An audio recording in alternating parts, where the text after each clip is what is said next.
Kawula nuwun Hamid pasang Kalimantabe tinebihna ing siku denda cinaketna ing toyaning pangaksama. Punten dalem sewu sinuwun dene kula wani cumantaka swening paduka ing sinuwun. Sedaya kalepatan kula mugi paduka nata kestu paring pangapunten dhateng jasad kula lho. Patih Humandang Garba. Pun wonten dawuh sinuwun.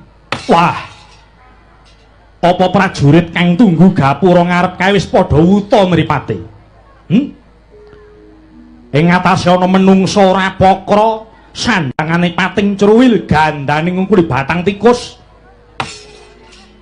Teka bisa munggah tekan Siti Hinggil. Kepara ngadhep ana ngarsaning ingsun. Wah. Apa wis sak trepe ingsun nampa sowani menungsa sing kaya ngene iki? Sowan ngarep ratu, wah, sandale dikempit. Yen pancen ki wong waras kudu mitung dhek iki sowan sapa te? Kepareng kula badhe murba sinuwun mangsa bedha. Kadangmu padha ranten becik. Desa hamendemo baris kang prayitna. Iwa saranta wong Dwarawati.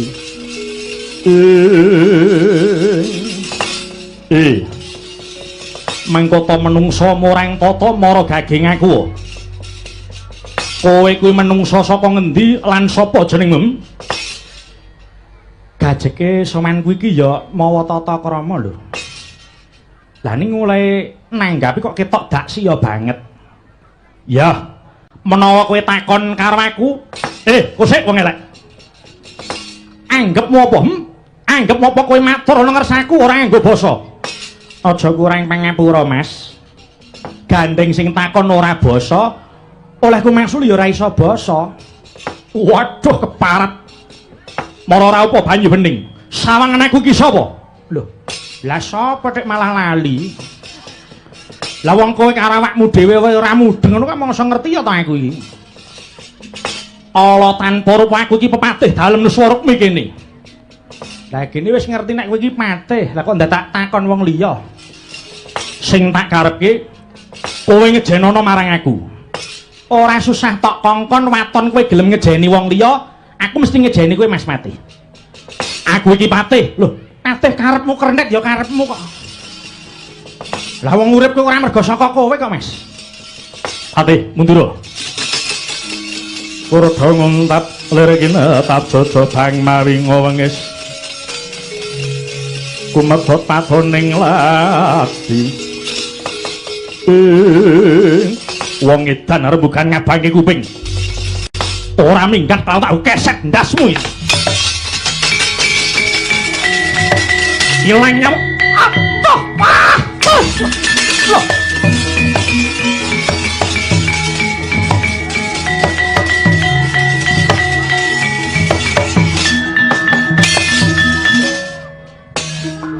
Loh.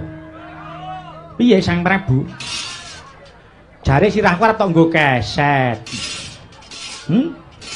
Lah kok malah dlosoran tiba mengkurep ki eneng apa? Wah, kowe aja mirang-mirangke aku. Aja mirang-mirangke aku. Hei, iki tadalo tanganku, Pak.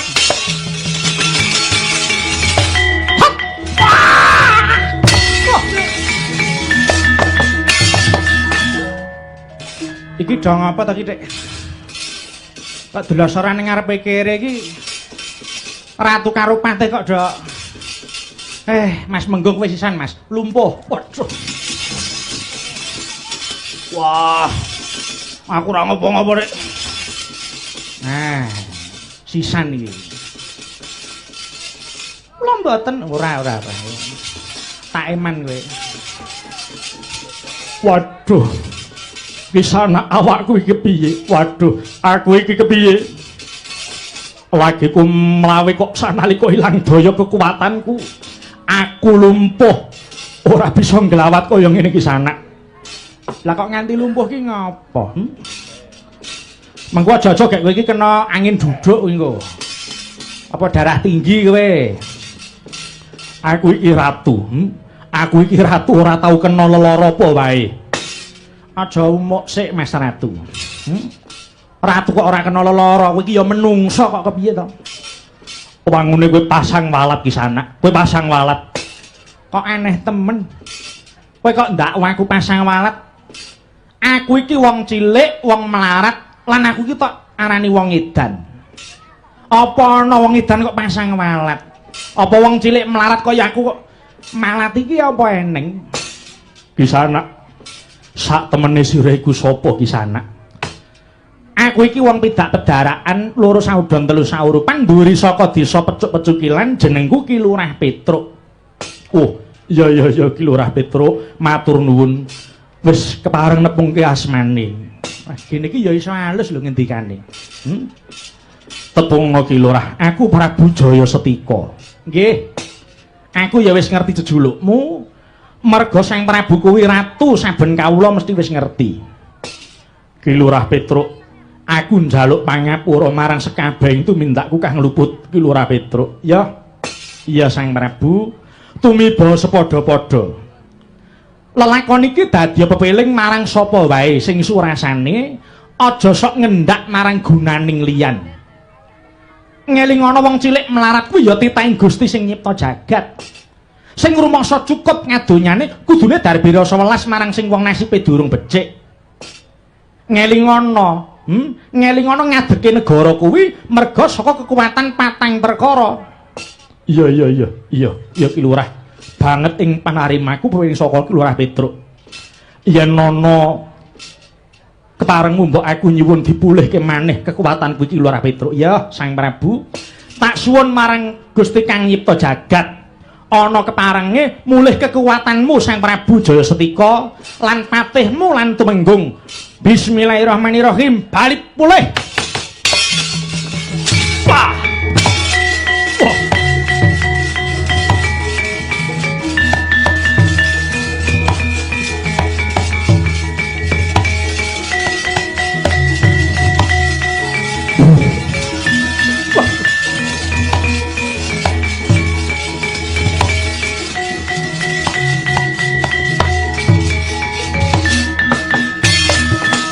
Waduh, Ki Lurah Petruk, kula ngaturaken sanget gunging penuwun kula dene teka semanten kelangkungan jengandika Ki Lurah saged mulihaken kekiyatan kula malih kepara wimbuh seger badan kula Ki Lurah. Inggih, dawuh sami-sami sinuwun.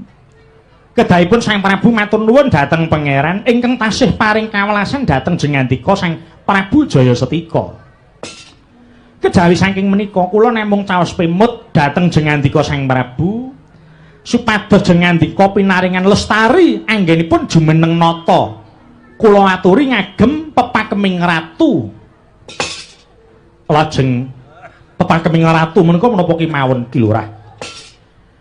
Pepakeming ratu miturut Serat Pustaka Raja Purwa ngendikaken sipating Narendra kuwi utawi pangarsa nindakna paugeran 12 bab. Inggih menika sepisan teguh marang agamane, linambaran iman kang sarta ngugemi isining kitab suci minangka pituduh nggone ngasta panguwasa. Oh, angka kalih migatekna kebutuhaning kawula sarta ngentas marang penandhanging kawula kanthi mbrasna papa cintrakaning para kawula. Inggih Ki Lurah. Kaping 3 tansah gedhekno lan nyedhakana wong pinter aja pekewuh nggayuh undhaking kawruh ngudi wimbuing ngelmi. Kaping 5 gelem ngajeni marang penemuning liyan sarta menggalih penemu mau kanthi linambaran sarasean murih enggal wujud tentreming bebrayan tanpa ninggal marang kawicaksanan. Inggih. Kaping gangsal ngayomana para kawula utamane para wanita jalaran wong wadon kuwi dudu barang dolanan. Inggih Lurah. Kaping 6 ngutamakna kebutuhaning bebrayan ingkang kababare kanthi hambangun papan pangibadah, panti pawiyatan, panti usada, bangun pasar lan bangun dalan. Oh, inggih. Kaping 7 ngedoi wicara lamis kang bisa njalari teteling kawibawan. Kaping 8 ora gampang nibakke pandakwa kang tanpa bukti kang nyata. Kaping 9 ora gampang mercaya ujaring kandha sing tanpa panaliten. Hawit wong kang kulina golek pangalembana kuwi sok lirwa, kepara mentala mitenah marang kanca kanthi lapor bab sing ora nyata. Oh, ngaten ki Lurah. Nggih. Lajeng aja sok nganak emas marang Narapraja lan kawula. Adaan anak emas iku sok keladuk sembrono kepara wani nyatut asma Kinarya Gada. Inggih. Kaping 11 aja dak sia marang sepadha-padha kepara senenga dedana, hukum lan ganjar kudu mlaku adil. Inggih. Genep kaping 12ipun dene kulina ngunjara nafsu kang kurang prayoga, senenga tapa demena prihatin lan ngedoi marang watak Dursila. Sang Prabu menawi jeng ngandika saged nindakaken ingkang kula aturaken menika wau sami kalian Narendra Purwacarita Prabu Sri Mahapunggung sugeng malih wonten ing alam menika Sang Prabu. Waduh ki Lurah Petruk. Sareng kula miyarsa dawuh jeng ngandika malah saya nglangut tebaning pikiran kula. Salaminipun kula dados ratu kala wau pinanggihipun tumindak kula jebul mboten leres sedaya ki Lurah. Jalaran kula namung ngendhelaken kadigdayan kula, ngendhelaken panguwas kula minangka gada ki Lurah. Inggih Sang Prabu, sinugra dening Hyang Agung dene jeng ngandika tasih pinaringane mut. Sakmenika mekaten kemawon ki Lurah. Kula nyuwun jeng ngandika tuladani kados pundi supados kula saged nindakaken darmaning Narendra kanthi dasar pepakeming serat Uwita Radya kala wau ki Lurah. Lho, lajeng caranipun? Caranipun kula nyuwun lan kula suwun jeng ngandika kersa jumeneng ratu wonten negari Nuswarukmi ngriki ki Lurah. Mangke rumiyin Sang Prabu. Menawi kula kadhapuk dados ratu sami kalian kula niki ngimpi ing siang bolong. Lah Petruk kok dadi ratu ki Lurah. Donya menika mboten wonten perkawis ingkang sagedipun mboten sagedipun lampahi. Mila monggo ki Lurah, mboten ketang namung sak umuring jagung bebasanipun kula suwun lenggah dampar keprabon ujube ki Lurah Petruk paring tulodo dhateng kula. Prabu Jayasetika paduka sampun kelintu penampi. Estunipun saman kula ngriki menika sekawit namung badhe caos pimut dhateng jeng ngandika Prabu Jayasetika. Nanging menawi kersa jeng ngandika mekaten, kula inggih namung nderek kemawon kula purun dadi ratu. Ning sekedhap mawon lho nggih. Oh nggih, monggo. Sak kepanglipun ki Lurah kemawon. Gandeng sampun kersa jumeneng nata, monggo ki Lurah. Kula dherekaken manjing sasana busana tumuli ngagem busana kanarendran. Oh nggih, monggo.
Leng-lenging driya mangun kung kanduhan rimang lerlena tanpa kaning ladalah Sang Prabu Jayasetika Kula ngaturaken panuwun dene jengandika kanthi kelas sampun nglenggahaken kula wonten ing dampar dena niki Sang Prabu. Waduh jagat Dewa Bathara. Patih Kumandang Garba wonten dawuh piyayi hebat tenan iki. Ing ngatasi lenggah dampar dena kok tatek-tetek tanpa darbe rasa samar babar pisan. Wah, kepara cahyane sumunar nelai teh. Wah inggih, leres dawuh paduka sinuwun. Sang Prabu areh ning kula sampun nuwun sewu. Keparenga dipun jabel anggen paduka basa kalian kula cekap ngoko kemawon sinuwun. Oh, ngaten. Oh iya. Ya, amit-amit aku ora basa marang paduka Sang Prabu Jayasetika. Nadyan aku ora basa nanging aku ora bakal ngurangi pakurmatanku marang Sang Prabu Jayasetika. Inggih. Ambok bilih dipun keparengaken kula nyuwun dipun lorot pangkat kula dados Yiwaraja kemawon sinuwun. Oh. Dadi wis trima jengandika dadi Yiwaraja utawa Ratu Wakil. Inggih, kula nrimah mawon menawi saged sinuwun. Oh iya, Sang Prabu Anom, aku mung mituruti apa kang dadi kersamu. Lah iya ta. Wangune wektu iki lagi usum sing maune dadi ratu penuh, saiki mung trima dadi wakil. Ya, gandeng ingsun wis jumeneng nata, mula padha seksenana. Padha seksenana jejulukku saiki Prabu Bel Geduwel Beh utawa Prabu Tong Tong Sot.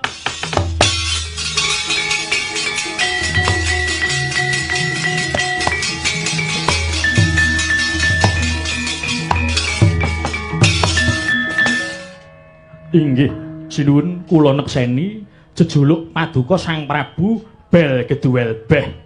Inggih Prabu Tong Tong Sot. Ya. Kejaba saka kuwi, saksuwene aku dadi ratu, negara Nuswarukmi iki tak ganti jeneng yaiku negara Lojita Tengara. Oh ngaten. Ya Sang Prabu. Monggo. Mula tak jenengke Lojita Tengara kuwi mengku werdi mengkene. Loji iki sing ala mung siji ya kuwi rupaku. Ta kuwi suci dene Tengara kuwi aweh weruh. Dadi yen diluwesake ben rupaku iki ala ning aku aweh weruh. Padha ngerti ya yen atiku suci tumindakku jujur. Wondene resik ing atiku bakal tak buktekke kanthi jeneng ingsun bakal ndandani sing ngrusak, ngilingke sing lali, benerke sing luput, njejeke sing bengkong lan ngrukunke sing padha congkrah. Oh inggih, kula datur mojeng kepareng paduka Sang Prabu. Patih Kumandang Garba, kula wonten dawuh sinuwun. Kowe rasa keweden karo aku. Nadyan kowe mau ngina karo aku sing tak kemenge.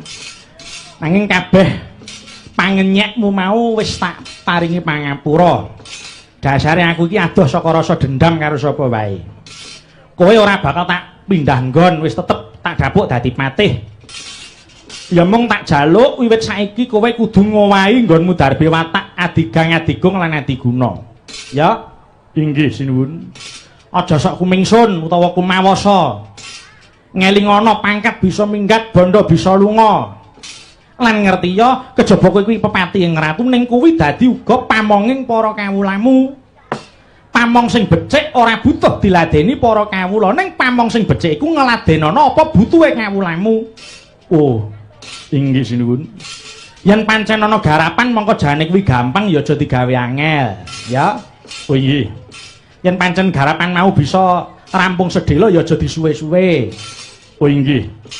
Ingsun ora kepengin. Kowe sapa? Prabu Tong Tong Sot. Oh, layak. Kowe sing jeneng Prabu Tong Tong Sot? Ya, kepara nyata. Aku Narendring Lojita Tengara. Gene ora nggandra sepira. Andek menapa oleh padha ndewak-ndewake marang Prabu Tong Tong Sot. Lah wong ratu nyandang penganggone wae ora pokrong kok dadi sembah-sembah kuwi. Kowe ning negara kuwi mung dadi juru isah-isah, ngerti? Prabu Karna. Mbok aja banget-banget olehmu ngina marang sepadaning titah to. Yen pancen sing nurunke kowe kuwi prayagung luhur, ning gandeng saben dina kumpulanmu kuwi Kurawa, mula ora aneh. Sithik akeh budimu ya ketularan karo watake Kurawa. Ya pancen tak akoni Prabu Basukarna aku dudu traing wong luhur kaya kowe. Ning kowe wangune ora krasa. Yen wektu iki para kawula wis padha bangkit gumregah jiwane, sing perlune padha bebarengan ndandani negara. Mula yen ana wong gedhe sing gayane isih kaya kowe wajib dielingke. Carane ngelingke muga mandya sabdaku lumpuh.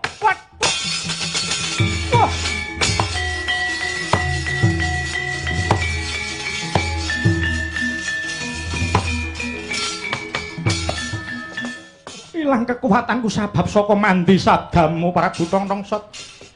Mula Basukarna, kowe kudu eling tembung janma tan kena kinira. Ya Sang Prabu, aku wis ndodho sekabehing keluputanku. Aku njaluk pangapura, aku wis mertobat, pulihna kekuatanku Sang Prabu. Mulih iki ketemu gampang. Lan kowe tak wenehi pangapura merga wis ngrumangsani keluputanmu. Ning pernatan jejeking hukum ya kudu tetep lumadi. Ya, kowe wis tak apura Adipati Anom Jasetika lebokke pakunjaran Prabu Basukarna iki. Ah.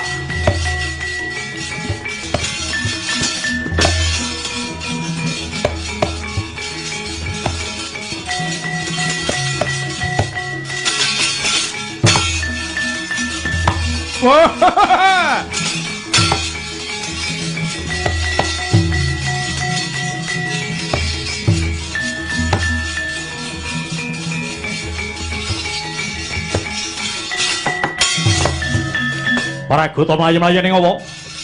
Wah, unjuk ning sinuwun. Menika Kang Rayi sinuwun ngawangga sampun pinikut ing mengsah. Wah, piyak semingkira dina iki bareng.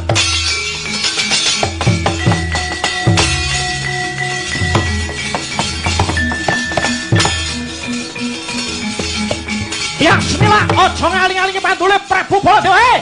Ratu Lajita karo Butong Tongsot aja musali ari tandingi Baladewa ya ono parah.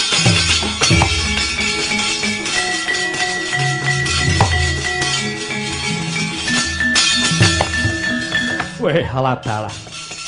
Ana ratu ngamuk punggung. Nyumbari Gustiku Prabu Tongsot. Nraca Bala mbuh dadi mubarak.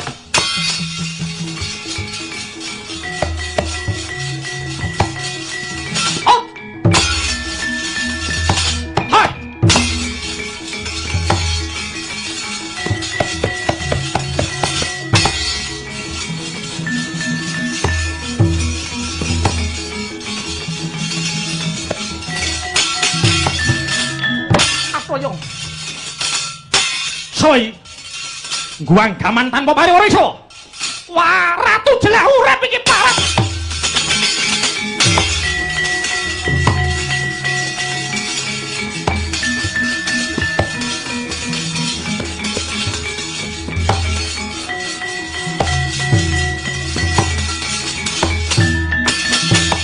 Arep apa we? Arep apa? Gua Dodok. Sapa we? Sapa? Prabu Jayasetika. Prabu Jayasetika kepara nyata. Andhane Gustiku Prabu Tongsot. Ayo, aja mong kowe sing maju. Ndi, ratumu Haryanata Mandura Prabu Baladewa kok nyane. Wah, ora sah nyumbari Prabu Tongsot. Aku hayer watu blak tunggak cangkemmu bosok kowe. Wah. Ayo. Kurang gaman Satya, kurang Bala Nyurono, ampian kaya wong Jawa, rebutan ngambil jangan mati. Ora-orane Baladewa iki kirek kurus awak, ayo tomor sekali urip kare. Iki arepe apa Baladewa? Bicara kowe. Wah. Ayo. Wah, ayo, iki Ratu Mandura.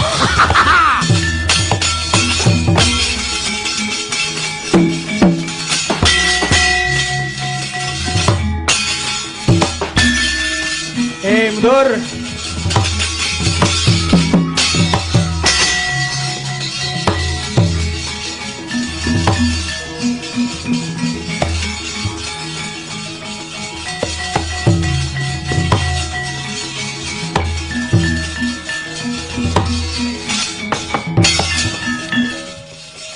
Iki ana wong Kere nyandang cara ratu.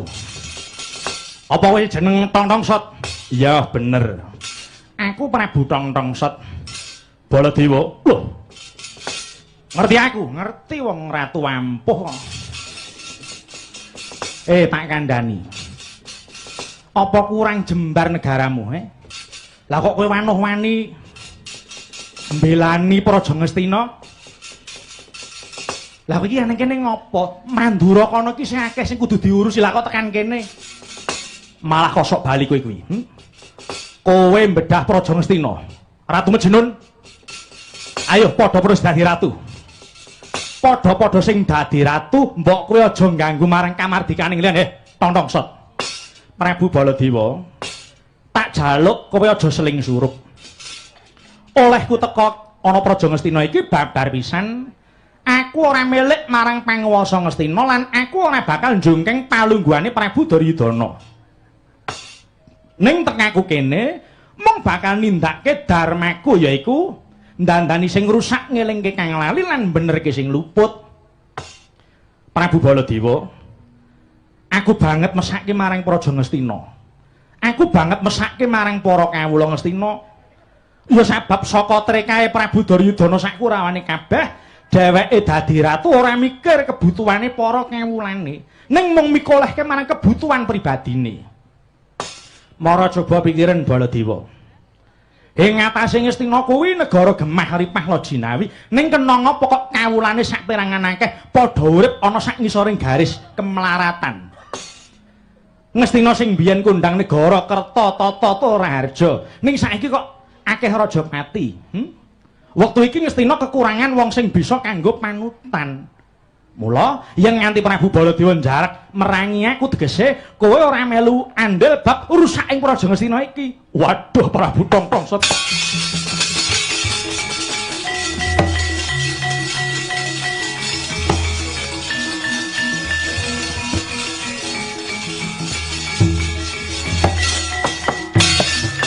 Wah, Prabu Tongtongsot. Sing gedhe pangapuramu ya Sang Prabu. Ya Sang Prabu Baladewa. Wah. Ambak ratu ambune kecinge yo ngene kek. Ampuhe ora ilok. Wah, sajae lali ranggo pewangi iki mau. Tak kapur barus lho iki mongko. Baladewa sing kurang permana Sang Prabu. Aku sing kurang pitung nganti agahan arep merjaya kowe kang pancen tulus ing darmamu. Prabu Tongtongsot, Purwa Madya Wasana kandhamu mau bener kabeh, ora ana kang sisip. Yen pancen sediamu bakal dandan-dandan malah aku melu kowe wae Prabu Tongtongsot. Kanthi pengajap sisaning uripku iki aja nganti muspra. Luwung kena kanggo labuh marang sak pepadaning titah. Aku melu kowe Sang Prabu. Ya Baladewa, yen pancen Prabu Baladewa wis nunggal tekad karo aku, ayo bebarengan ndak nganti nemoni Prabu Duryudana. Dheweke arep tak elingke karben gelem bali ngambah dalan kang bener. Ayo tak dereke Sang Prabu.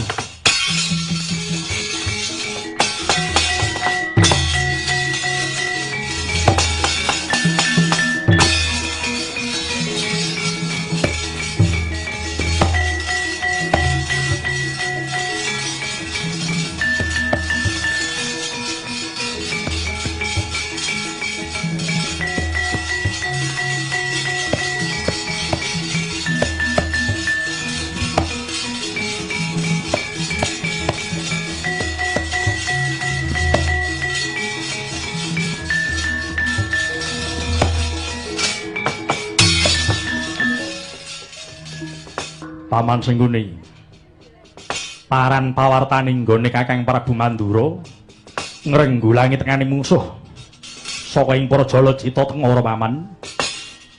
Waduh nggih anak Prabu, ingkang paman nyadong duka mboten saged ngaturaken kawontening kabaratan lebet menapa. Awit ingkang Raka Mandura sanget-sanget anggenipun gething buru sengit kaliyan kula. Kula kadawan bendu saking Ngraka Baladewa ngantos entek amek kurang golek anggenipun ngawon-awon dhateng kula. Saupami kula mboten tumuli sumingkir kula sampun kedawan sukunipun Kang Ngraka Baladewa sinuwun.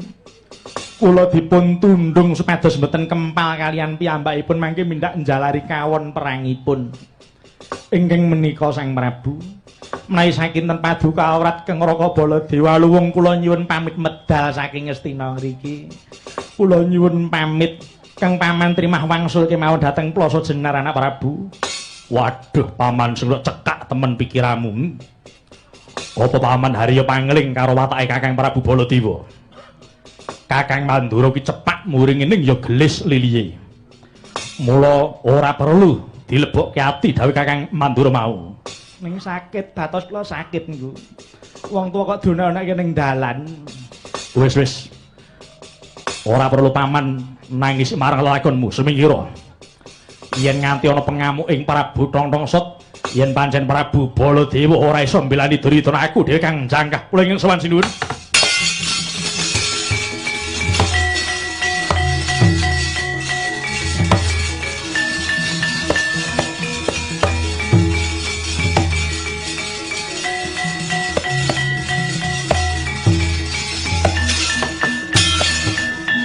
Karta mau mlayu-mlayu ana apa? Waduh sinuwun. Unjuk uninga. Pendhaping Astina sampun dipun jeki dening Prabu Tongtongsot. Kepara sinuwun Baladewa sakmenika makempal kaliyan piyambakipun Kowe Prabu. Waduh.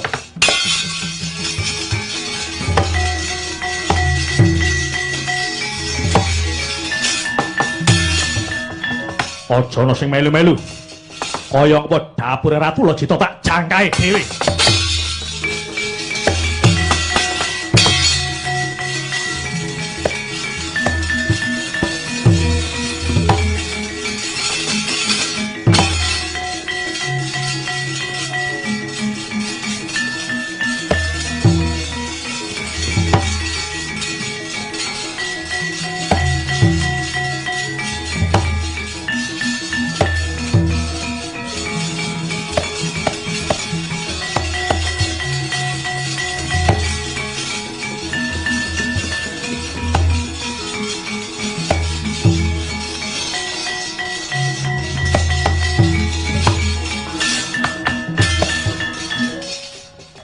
Kowe kang aran Prabu Tongtongsot, kepara nyata Prabu Duryudana, Ratu Warang Tata. Tongtongsot kasembadan wing rebut panguwasa Ngastina. Yen wis gumlundung sirahe Duryudana. Prabu Duryudana. Kowe pancen ratu sing wis wuta batinmu. Aku teko kene ora bakal ngrayah pelungguhanmu ki ora. Ning aku mung butuh ngelingke tumindakmu sing wis menceng saka bebener. Panguwasamu ora tok nggo memayu-ayu ning bawana kepara malah tok nggo sumungeh sesungaran. Saben dina kowe mung muktekne ragamu tanpa ngisi wulang agama marang jiwamu. Mula ora aneh yen kowe ratu sing wis kelangan rasa welas asih. Kowe ratu sing mentala joget ana sak dhuwure kesengsaraning kawulamu, kowe mblenger lan kowe keblinger. Ning jebul tekonmu malah mbabi wuta kaya ngono. Ing ngatasé ratu kok tekone kaya celeng iki piye?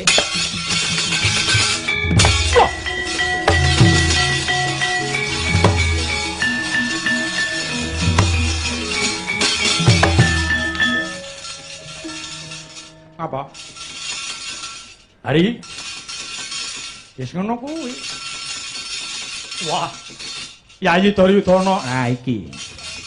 Ora kok teges aku ngesotke Prabu Duryudana ki babar pisan ora. Nanging apa sing tak kandhake kuwi nyata kabeh. Nyatane Gusti ngudaneni. Aku ora nyedake dadi celeng. Aku mau ngandhake yen watak iki kaya ceng. Lah kok mak jelek dadi wujud celeng ya. Pancen iki sing kudu disandang Prabu Duryudana. Prabu Baladewa, piye Sang Prabu? Lebokno pakunjaran. Ya.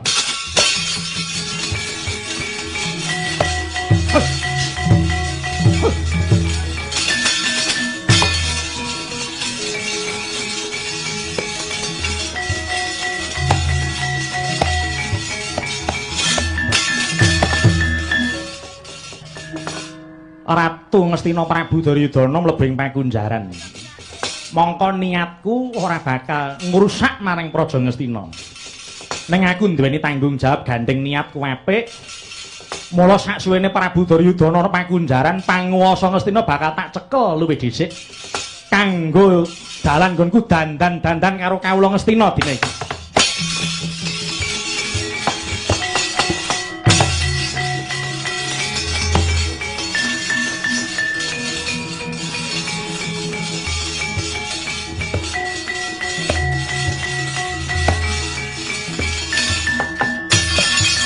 bumi gunjang ganjing langit kelap-kelap katon lirikin banging alis Orisang maweh gandrung waduh Ngastina wis kelakon bedah Prabu Tongtongset wis lenggah ana dampar Ngastina wah yen to aku sene kene malah diwirang-wirangke aku iki mengko iya arep golek sarayan iki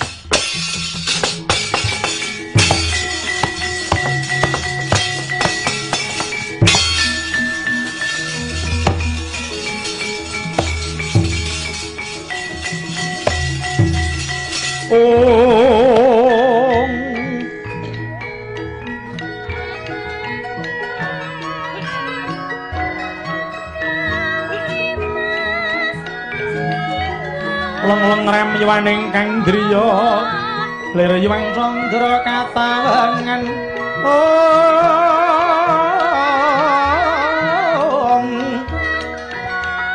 sumeng tias katuritan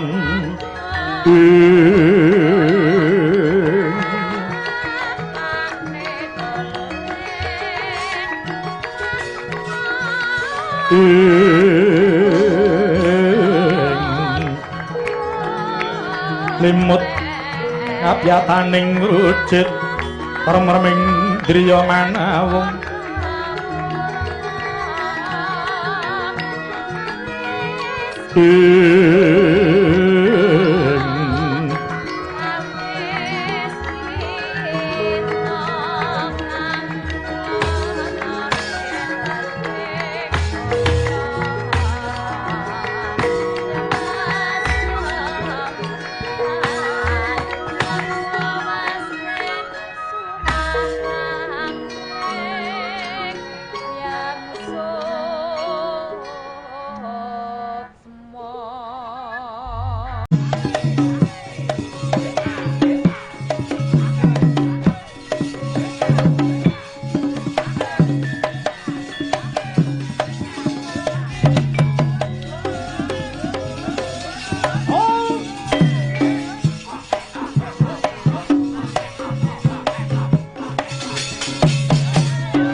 ladalah iki para andhanku wis kepareng marak ana ing ngarsaning sun waduh Sang Prabu Tongtongset pancen luwes aku wayang wong Mas aku iki biyen Sriwedari 2 taun dadi ya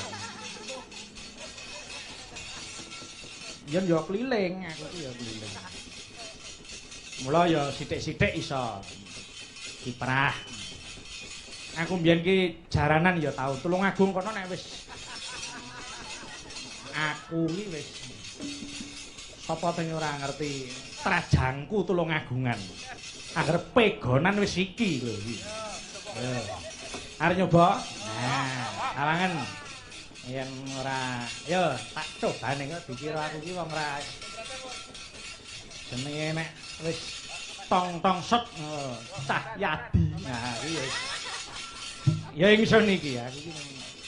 Yo, tak cobane pegonan.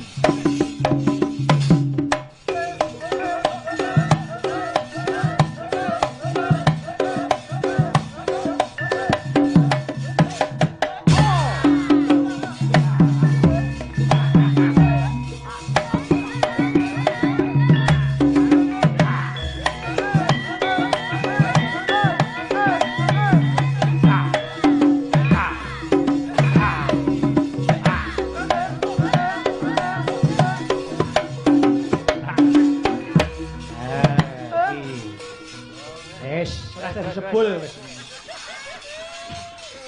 Wis. Wis tip ngono wis seneng aku rasa suwe-suwe. Nimbang ditik-tik kancane malah. Yo, wah. Pancen saestu hebat ta ya. Yo arep nyoba meneh apa piye iki? Ha coba meneh ya ora apa. Kok nek mung anu. Yo cobanan yo, Mas. Ayo, Mas.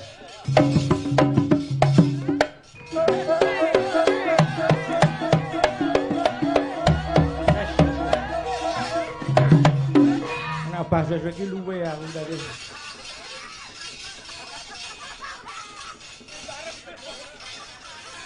Mantan anggota Sriwedari iki nek ora iso pedonan iki luwung. Wah inggih namun sampun cekap menika wonten pendapi menika. Aku ki joget ning pendopo tau aku. Aku biyen joget ning pendopo ngambungi sinden-sinden biyen aku wis tau ya. Oh. Ngaten iya ya sisine akeh sesine ngono. Fotone ya eneng aku ya. Ya aku iki. Ning saiki aku wis ora, wis menging sapi aku wis ora nganggo dadi-dadi ngono wis ora. Nang ngambunge isih. Dadine ora. Wah, inggih. Lajeng kados pundi menika sinuwun? Nah iki ngene Sang Prabu Baladewa. Sawetara suwe jeneng ingsun madeg Narendra ana ing Praja Ngastina iki. Lair batin aku ora bakal njungkeng palengganing Prabu Duryudana iki babar pisan ora. Ya mung aku kepengin dandan-dandan utamane para kawula sing wis diracuni karo ngelmune Sengkuni. Oh ngaten iya. Awit Sengkuni kuwi nadyan omongane alus nanging kuwi alus sing ngracun. Sapa sing wis kelebon omongane Sengkuni kuwi angel pulihe angel bisane dadi apik. Kaya dene Prabu Duryudana ngatasi ratu lho. Lah kok panguwasane malah diungkuli karo patihe. Buktine apa sing dadi krentek ing Prabu Duryudana jane apik ning denggokke Sengkuni Duryudana ya manut merga dibombong. Oh. Ngaten iya. Mula dina iki aku kepengin banget malik marang pikiran-pikiran sing wis diracuni karo Sengkuni kuwi mau. Mbok menawa antuk pituduhing Gusti Kang Nyipta Jagat, aku iso mbebalu marang menungsa-menungsa kang padha nalisir tumindake bali tetep bener. Oh, iki tak gegeren Jawi.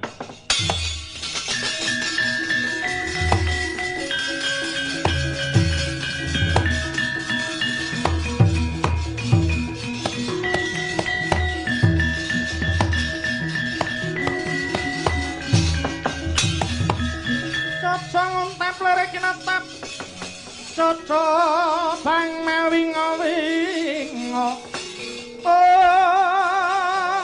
Kumetot matoning lati netra anding untarandir soring sangka malatulatu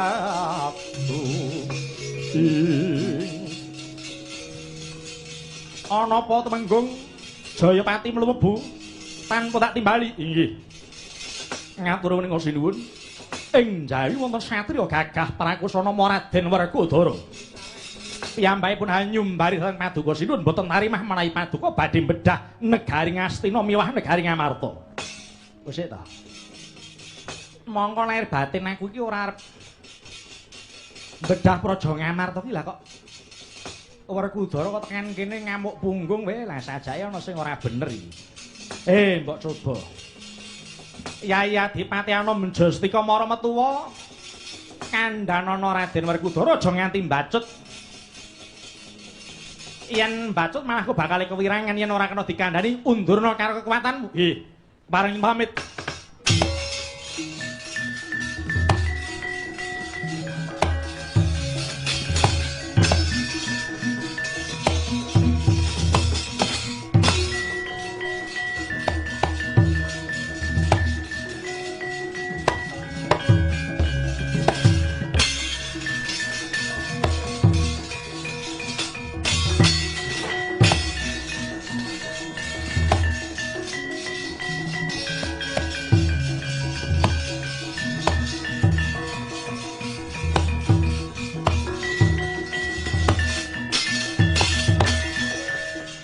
Ana satriya gagah gedhe dhuwur ngaku kowe sapa? Panenggak Bendha Werkudara aran Werkudara dasare para nyata bali takon. Adipati Anoming Lajita Tengara Prabu Jasetika duwe karep apa ngancik tlatah Praja Ngastina? Duwe karep apa? Wanuh-wane ratu Gustimu Prabu Tongtong Set bedah Praja Ngastina. Malah aku krungu pawarta wektu dina iki Prabu Tongtong Set bakal ngelar jajaning bedah Praja Ngamarta. Ayo, ora perlu kowe ndadak nglurut marang Praja Ngamarta. Iki bengkote Ngamarta wis tumeka papan kene. Malah kepara kowe bali yo. Aja ganggu gawe marang Kurupati kakangku. Weh, ladalah. Malah nrunyak omongane. Tak kandhani Werkudara. Ora perlu kowe kuwatir, Gustiku Prabu Tongtong Set ora bakal bedah Praja Ngamarta. Mbah ora idep. Janji ora gelem sumingkir saka dosa takon dosa. Kelakon ora adipati tak pulo sorota. Tak undur kanggo kekuatanku.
Iki ana wong gagah perkosa teko ning ngarepku. Sapa jeneng weh Werkudara?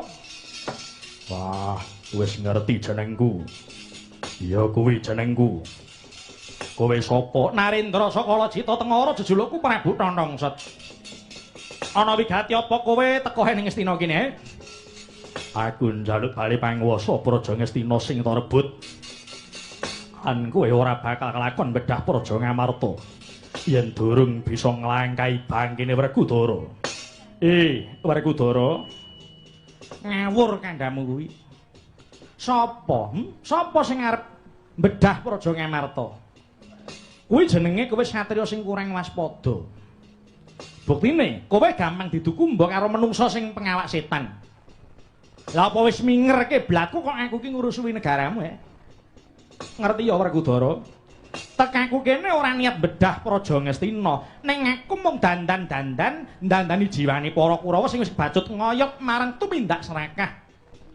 Yen bisa arep tak bilasi mbaka sethithik ben bali marang dalan sing bener. Lah yen tumindakmu ki kaya ngono lan kowe ndak waku tak anggap luput, tegese kowe seneng yen negara kuwi diseni wong serakah karo wong engkara mur kaya Werkudara.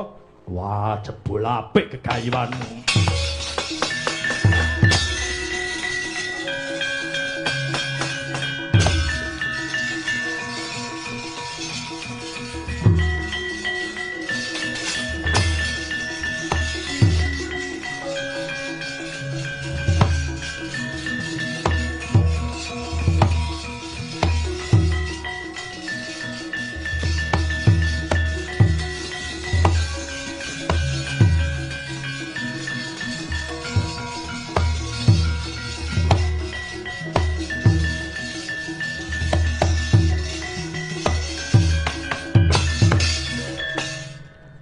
Kaya wong kisinan ngopo Werkudara? Prabu Tongtong Set atine apik. Dhewe ora ngrebut panguwasane Kurupati, jare mung kepengin dandan-dandan. Mula si Adi aja pangling karo watake sing kuni. Ya ta, buktine bubar ngurupi si Adi, sak lungamu sing kuni gawe tekad kenceng supaya aku percaya karo kandhani. Ning saiki endi coba? Endi raine sing kuni? Wis ora ketok to. Ya kaya ngono kuwi gayane Sengkuni. Sak nggon-nggon mung ngobak-obak marang katentremaning liyan. Sabab dheweke ana sing mbayar Werkudara. Mula kudu sing mulat, awake dhewe aja gampang diduku mbok Kresna kakangku iya. Gandeng wis teka kene, babar pisan ben ning gawene. Garing Bagong celun rene. Ya.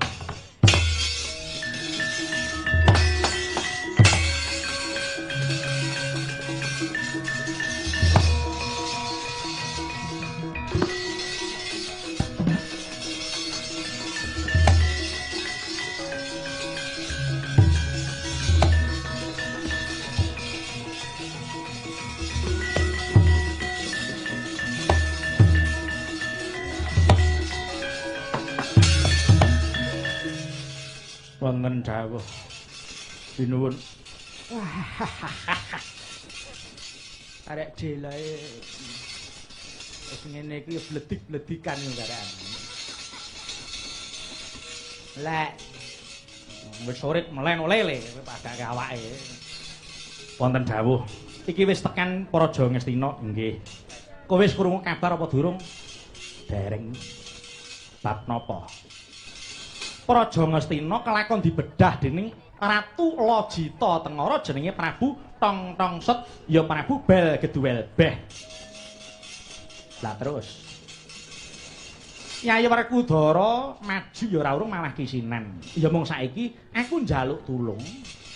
Gareng karo Bagong maju temonana ratune kae. Oh ngaten iya. Wis piye caramu mangsa borong yen kowe arep dipateni? Pasrah jiwa ragamu.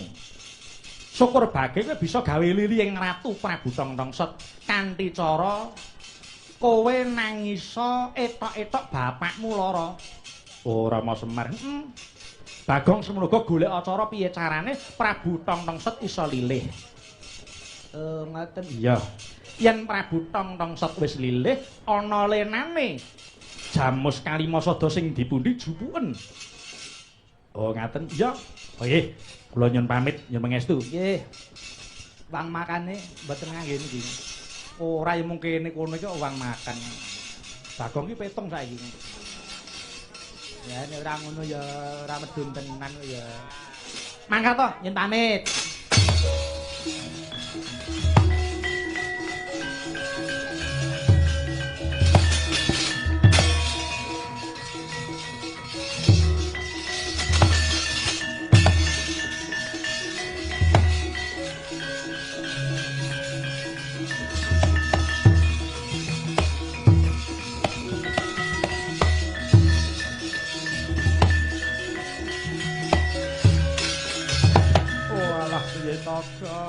Gong apa piye Bapak Semar ki mbok esuk mbok sore Gong iki ditambani apa-apa wis gak mari apa awake dhewe bakal kelangan wong tuwa ya Gong. Oh alah momo kaya ora mesake karo anak-anake oleh gagas ngalih direwangi lara. Oh alah piye to Mbak Yu ngomong semono olehmu tresna karo kakangku to yu. Ngapa? Bojone Petruk. Ngapa? Lah ya kuwi mbiyen ketok apa saiki ketok apa lagi tinggal Petruk sedhela kok wis minggat karo wong lanang liya. Panjen Petruk ki ra duwe apa-apa, duwene mung lompret karo kentes. Mesti beda yen tak tandingke karo sing gawa kowe saiki. Gonta-ganti kendaraan. Neng apa kowe ora mudeng nek iki mung makelar ngeboti ngantek kaya ngono. Oh alah yu olehmu. Ngawula nyang bondo kok kebangetan temen. Ditinggal Petruk durung suwe lah kok wis mlebokke wong lanang pirang-pirang. Malah aku bareng arep diampirke to yu. Domong apa to iki jane rek? Ah, malah kisruh pikirku.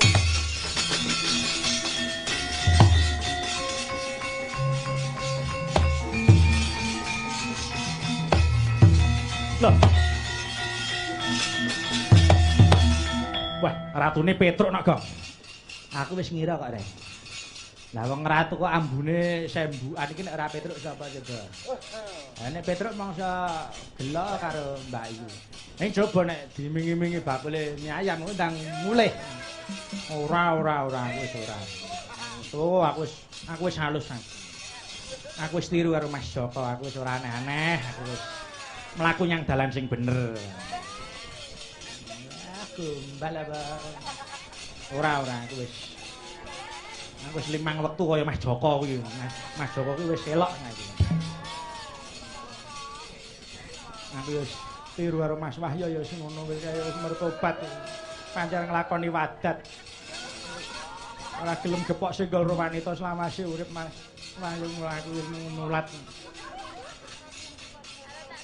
Ya mong gelem ero slamet dadi aku mau mrihatinke ora. Wis kowe iki rasah kopian gambleh. Kowe iki ngopo dadi ratu?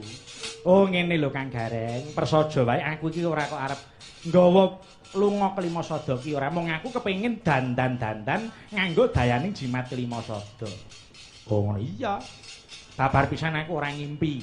Ning sithik akeh Petruk wis meludu ora ketang mungklungsu buktine aku wis bisa ngelingke Prabu Jaya Setika sing ratu kondang ngadiga-ngadiguna. Mula sok meneh aja ndadak gawe mirisne atiku yo ndadak ngomong bapak lho apa bapak iki gerah tenan ora iki ya mung ben iki ndang bali ndang eling karo kewajibanmu aku ya sing ngutus Sinuwun Kresna. Oh ngono. Iya. Ya wis saiki ngene wae, aku tak ngadhep Sinuwun Prabu Kresna. Iki jamus kalima sada arep tak kundurke mangsa bodho wae.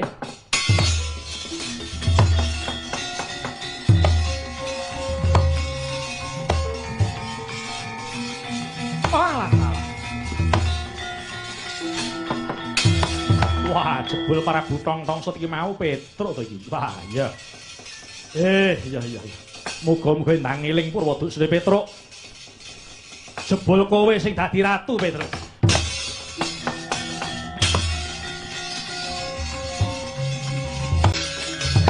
Walah piye to, Kang?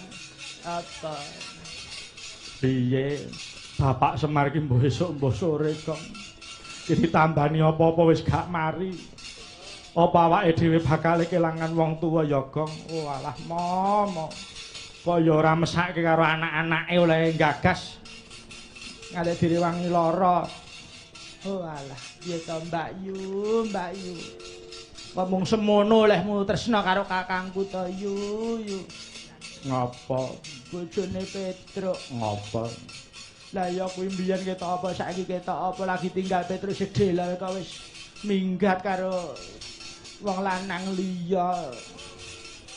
Panjen Petruk ki ra duwe apa-apa, duwene mung slompret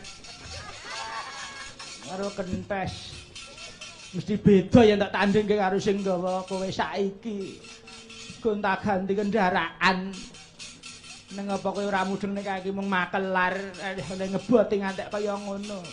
Oh alah yu olehmu. Ngawula nyang bondo kok kebangetan temen. Ditinggal Petruk durung suwe lah kok wis mlebokke wong lanang pirang-pirang. Malah aku bareng arep diampirke to yu. Domong apa to iki jane iki? Malah kisruh pikirku.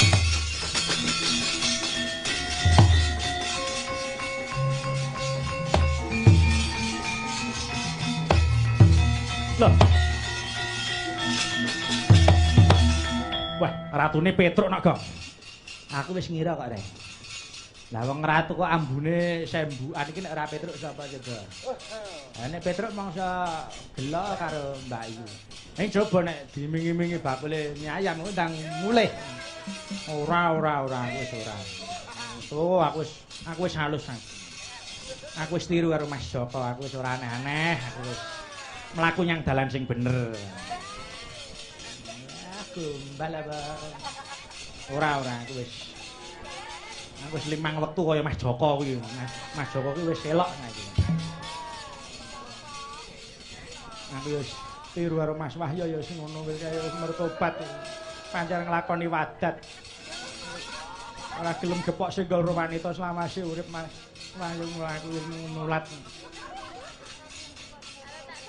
Ya mong gelem ero slamet dadi aku mau mrihatinke ora. Wis kowe iki rasah kowean gambleh. Kowe iki ngopo dadi ratu? Oh ngene lho Kang Gareng, prasaja wae aku iki ora kok arep nggawa lunga kelima sada ki ora mung aku kepengin dandan-dandan nganggo dayaning jimat kelima sada. Oh ngono iya. Kabar pisan aku ora ngimpi. Ning sithik akeh Petruk wis meludu ora ketang mungklungsu buktine aku wis bisa ngelingke Prabu Jaya Setika sing ratu kondang ngadigang-adiguna. Mula sok meneh aja ndadak gawe mirisne atiku yo ndadak ngomong bapak lho apa bapak iki gerah tenan ora iki ya mung ben iki ndang bali ndang eling karo kewajibanmu aku ya sing ngutus Sinuwun Kresna. Oh ngono. Iya. Ya wis saiki ngene wae, aku tak ngadhep Sinuwun Prabu Kresna. Iki jamus kalima sada arep tak kundurke. Mangsa bodho wae.